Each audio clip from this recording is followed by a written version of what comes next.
English medium में मैं पढ़ता था तो एक दफ़ा हमारे जो आसिफ खोसा चीफ जस्टिस रहे हैं, वो मेरा फर्स्ट कज़न है, तो उनके नाना जो है शौक साहब वो एजुकेशनिस्ट थे।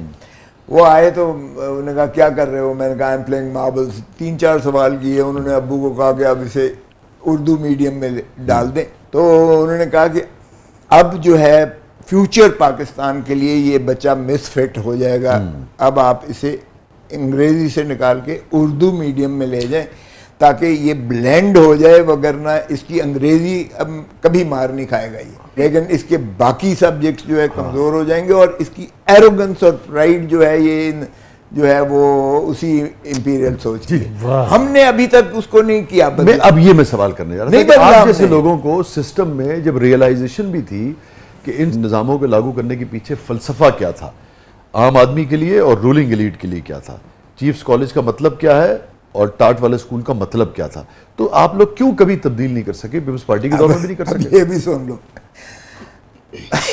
मैंने बतौर गवर्नर के, चूंकि मैं बोर्ड ऑफ गवर्नर्स का जो चेयरमैन भी होता था, मैंने बुलाया प्रिंसिपल को, मैंने कहा प्रिंसिपल साहब ये जो गार्ड रखे हुए हैं बच्चों ने और मुझे रोज़ शिकायत आती हैं, आप खुदारा इन बच्चों को जो है ये एक ह्यूमन वो कदरों की, इंसानी कदरों की इनको जो है और डिग्निटी ऑफ वर्क का, लेबर का, इनको इंसान की जो है इज्जत करना जो है ये भी सिखाएं।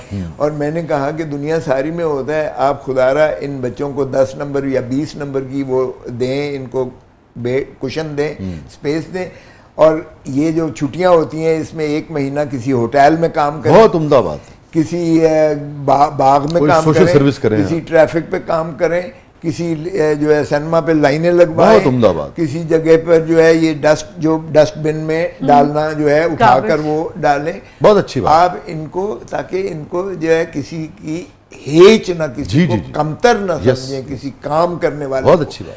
तो ये क्या कहते हैं, कहता है गवर्नर साहब तू सीधे चला जाना है, इन्होंने पेरेंट्स ने आगे मैंने कत्ल कर देना कि तुम हमारे बच्चे के साथ डिश वॉशिंग करवा रहे हो होटल में, how dare you do it, तुम्हें जरूरत कैसे हुई? कहता है कि हमें तो आगे कत्ल कर देंगे वो। तो बुनियादी एरोगेंस तो सोसाइटी में है ना। तो फिर मुझे बताओ, मैंने बड़ी कोशिश की, कहा कि इनको भेजें इंटरनेशनल बैकलरीट सिस्टम, जो नॉलेज बेस्ड ईरा में हम दाखिल हो गए हैं, रट्टे मार के हमने जो है अगर उसको डिग्री दिला दी तो वो इंसान तो नहीं बनाया, एजुकेट तो नहीं किया हमने उसको एक कागज का टुकड़ा बना दिया कि जा तू जाके। अब तो सारी तालीम दुनिया में एनालिटिकल और उसके ऊपर बेस्ड सर यही है, मैंने कहा कि 140 मुल्कों में इंटरनेशनल बैकलरीट सिस्टम पे चल रहा है, जिसमें नॉलेज बेस्ड ईरा में ये आपका एजुकेशनल सिस्टम फरसूदा हो गया है, आउटडेटेड हो गया है, रिडंडेंट हो गया। अब मुझे एक और अलमिया देखें, आज भी वो चल रहा है। मैं 3 साल गवर्नर रहा, उसके बाद उन्होंने कहा पागल सी गवर्नर है, ये जी गल्लां करदा सी हो। Nobody wants to change। हमारी बदकिस्मती ये है कि हमारे 70 साल हो गए हैं, हम तब्दीली नहीं चाहते। आप इसमें कामयाब नहीं हो सके। नहीं हो सकते सर, नहीं। You can take the horse to the river but you can't make him drink. बच्चे को आप जबरी आपने दाखिला तो दिला दिया, इख्तियार तो था ना आपके पास, कोड़े दी गर्दन थोड़ी थले कर दीजिए।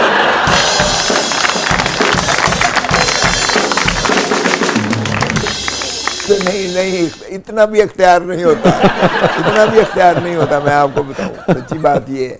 और फिर आई कुडंट सक्सीड, मैं तो ये नहीं करवा सका कि उन बच्चों को जो है 1 महीने के लिए उनको, हाँ मैं उसी की बात करता था, नहीं कर सोशल सर्विस वाला जो नहीं, उन्होंने चिट्टा जवाब दे दिया उन्होंने। ठीक उन्होंने they couldn't do it because उन्होंने कहा जी सोशल टैबूज इतने ज्यादा हैं कि पेरेंट्स आकर हमारा तो सर कुचल देंगे। आप तो, हमारे ये बदकिस्मती है कि हमारी society as a whole has not been able to digest it। इसको आप पीपल्स पार्टी में थे पहले और अब आप पीटीआई में आ गए हैं, अगर जरदारी साहब आपको वापस बुलाएं पीपल्स पार्टी में तो क्या आप चले जाएंगे? और अगर जरदारी साहब आपको बतौर वकील अपना केस लड़ने के लिए बुलाएं तो क्या आप लड़ेंगे? 2 सवाल हैं। देखिए, वकालत की हैसियत से तो मैं उनका वकील ऑलरेडी हूँ, जो बेनज़ीर भुट्टो का कत्ल केस में जरदारी साहब खुद मुद्दई हैं और वो हाई कोर्ट में पेंडिंग है। अगरचे मैंने जब पीटीआई ज्वाइन की तो मैंने वो फाइल वापस भेज दी है उन्हें। तो तो राहें बदल गई मगर केस नहीं वकील नहीं बदला।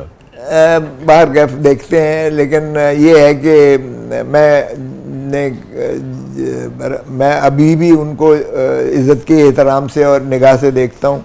और जहाँ तक मरहूम रानी शहीद बेनज़ीर भुट्टो है, मैं उनका तो तहे दिल से इज़्ज़त भी करता हूँ, एहतराम भी करता हूँ। अभी देखते हैं, अगर मुझे नहीं पता, क्योंकि राहें जब जुदा हुई तो बेसिकली उन्होंने मुझे जो है वो जुदा की राहें। मैंने ज़रूर ये तनकीद पार्टी के अंदर की थी कि आपको मुस्लिम लीग नून के साथ ज्वाइन नहीं करना चाहिए, और मैंने ये भी कहा था कि आइन पर खुदारा अमल कीजिएगा, ये पावर पॉलिटिक्स की बजाय पीपल्स पॉलिटिक्स करें, जो भुट्टो साहब पीपल्स पॉलिटिक्स करते थे, जम्मे गफीर था और उन्हीं के वोटों की ताकत से। रानी शहीद बेनज़ीर भी पीपल्स पॉलिटिक्स करती थी, लड़ोगे लड़ेंगे, मरोगे मरेंगे अवाम का।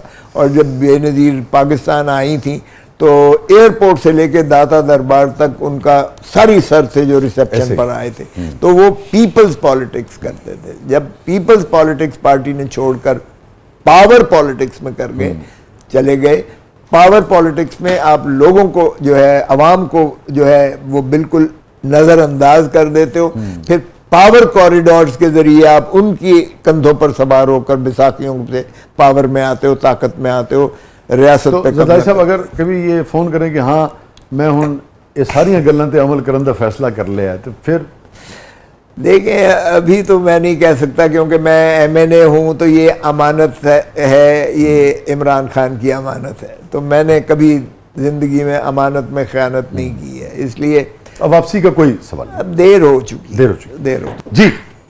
अस्सलाम वालेकुम खोसा साहब, मेरी आपसे गुजारिश है कि सराइकी में एक गाना सुना दे जिसमें ढोले का जिक्र हो। गाना सुना दें, शेर सुना दें। पठाने खान दी जेड़ा वाह, मेरा यार भी तू, मेरा इश्क भी तू, मेरा इश्क भी तू, मेरा यार भी तू। वैसे तैतू लफ्ज इसको सराइकी दे शार तान याद आंदे ना? वो सराइकी तो बड़ी बलपचोस जबान है। ये तुसा देखो, वो आदे कश्त जटली दा शेर है, कश्ती मा दर भमर उफ्तादास, डुबकू मी कुनद बायक दो धक्का पार को। अब डुबकू का आप रिप्लेसमेंट कोई करवा दे। क्या बात। अच्छा, फिर देखें, मक्खी भिड़क दी पई है। वाह वाह वाह। इस भिड़क दी का कोई आप इस डायलेक्ट का ही कोई जवाब। ये जो लहजा हम जाती उमरा के, तो नवाज शरीफ कहना लगा कि लाट साहब, ये पुराने ये गवर्नर को ना लाट साहब कहते हैं जो लाहौरी हैं, लाट साहब तुसी पंजाबी बड़ी सुथरी बोल दो, पंजाबी बड़ी सुथरी बोल दो। और मैं गया जी, तुसी सारा जिहड़ा है मेरा भरदे गए हो, क्योंकि जरदारी साहब प्रेसिडेंट थे तो वो तो अपना खाना लेकर जाते थे, तो मेरी जो भर को नवाज शरीफ, आपको पता है खाने के मामला में तो बहुत ज़्यादा दस्तरखान लैविश होता है, वो मेरी प्लेट, मैं गया मियाँ साहब हफ्ते का कोटा मेरा पूरा हो गया। अच्छा, फिर मैंने कहा जी मैं तो तुम्हारी पंजाबी सुथरी बोलना, तुसी मेरी सराइकी बोल के दिखा दो, नू कह के। तो पंजाबी तो ये अपना सराइकी माशाल्लाह बड़ी बलपचोस है, और दुनिया की मीठी तरीन ज़बानों में फ्रेंच हो गई या ये सराइकी हो गई, ये तो बहुत मीठी है। हाँ, मोहब्बत की और रोमांस की ज़ुबान है ना।